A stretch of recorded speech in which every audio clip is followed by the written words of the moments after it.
Breath of the Wild has definitely been my favourite game of the year so far, and I believe it will probably be my favourite game of this year, especially if the upcoming Champions Ballad is really good, because I'm really looking forward to it. Anyway, I was thinking, Breath of the Wild has been my favourite game of the year so far, so what do I really love about the game? And then I thought about also what I disliked about the game, and this may seem a bit familiar to you if you've been watching my channel for a little while now, as I did a similar video a few months ago, which was whilst I hadn't finished the game and didn't even have the first DLC. So I thought, now that I'm a bit better at making and editing videos than I was back then, I thought I'd redo this video, and just go over some of my favourite and worst stuff in Breath of the Wild. Before I get into the video, I want to say first of all that my thoughts and prayers are going out to everyone affected by the recent shooting in Las Vegas. It was truly an awful act, and I hope you all stay safe and are okay. Second, I need to say a huge thank you to all of you for helping my channel get to 400 subscribers now. This is insane, everyone. It was only around a month or something ago I reached 200. I really do need to thank you all for the recent support and love on my channel, and I really appreciate it. And with all of that out of the way, let's get into the video. So, starting off with some of the worst stuff is the lack of music in Breath of the Wild. Now, I am sure most of you who have played Breath of the Wild could agree with me in saying that Breath of the Wild lacks in music. Now, yes, the villages, Divine Beasts and Hyrule Castle have some good music, but compared to past Zelda games, there is very little Overworld music, which is something I miss from past Zelda games, and I really hope that it returns in the next home console Zelda game, whatever it be. As personally, I don't like the fact that there is a huge overworld and it barely has any music. It made the game feel more empty than it actually was, and this is something that I disliked about Breath of the Wild. Now we will move on to one of my more favourite things in Breath of the Wild. That being, funny enough, the open world. Now, despite having a huge lack of music, the open world in Breath of the Wild, it definitely does not lack in much, in my opinion anyway. Although some say it might lack in stuff such as towns, villages and just general stuff, I think it's quite nice all the space we get. And it's not like the world is absolutely empty, as there's enemy camps and overworld bosses spread across the entire map. Along with this, there is villages which are a good distance away from each other, but it's the journey between each location is filled with something. Whether it be shrines, Korok seeds, enemy camps, overworld bosses, or even a new village you've not discovered yet, or even know about. It adds a huge exploration factor to the game, which is something I really loved about the game. Now, as far as I want to see for this returning in the next home console Zelda game, I'm not too sure at the moment, but I really do love the open world. But I also really love traditional Zelda game worlds. But Aijinuma has said in an interview a while back now that open world will more than likely be the standard for Zelda games now, which is not a bad thing, but I would not mind a more traditional Zelda world in the next game, as I like both styles. Now for the next worst thing in Breath of the Wild, that is, poor dungeons.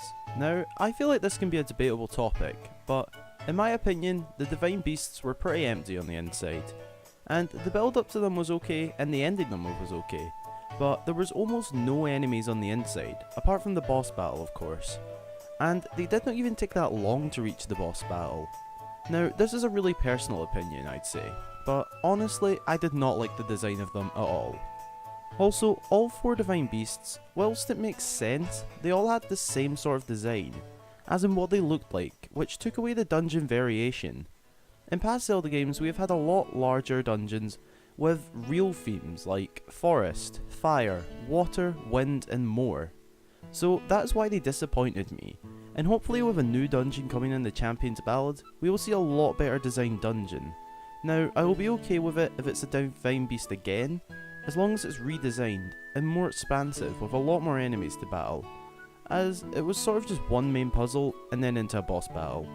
Personally, I was not a fan of the Divine Beasts in Breath of the Wild. Moving on to another favourite thing, and that is the side quests in Breath of the Wild. Now, the side quests are really fun I find within Zelda games, and Breath of the Wild takes side quests up to a whole new level, as there is a lot of them, and hopefully more on the way with the upcoming DLC. But the amount of side quests is really good in my opinion for Breath of the Wild, as for one, I have still not completed them all yet on my first save file, as there's just so many. Now, these side quests take you all over the map, which is something I love, as whilst doing one side quest, it is so easy just to fall into a new one, just going to a certain location. Which, in past Zelda games, a lot of side quests kind of flowed along with wherever the main quest was taking you. And this is what I was talking about, all the exploration Breath of the Wild brings into Zelda, and I hope to see this in the next Zelda game. And I also hope it to feature a lot of side quests again, as they are really fun to do during and after the main quest. And as I already said, they add a lot more exploration to Zelda, especially in Breath of the Wild's case, and that is why I just love side quests, and Breath of the Wild's were just amazing in my opinion. Now for the last negative thing about Breath of the Wild, and that is the weapon durability. And this is a small smart of hate, but I have to be honest, and I did not really notice it bothering me when I first played for Breath of the Wild, but now that I have started Master Mode, it is very, very frustrating when my weapons break mid-fight. Especially since the enemies regenerate their health if I stop attacking them in Master Mode, at least if I leave them for too long. And with no weapons, that will happen, and they break really quickly. And it's really hard to notice it when playing in normal mode, but in Master Mode it really is a challenge. So if you like challenges, I would definitely recommend playing Master Mode, it is definitely a challenge. Now, I'm sure lots of people have came up with this idea, and I did as well a while back. And that is that there could have been a sort of blacksmith or blacksmith workshop where you could repair and build weapons, and even increase the durability of them to stop them from breaking as much.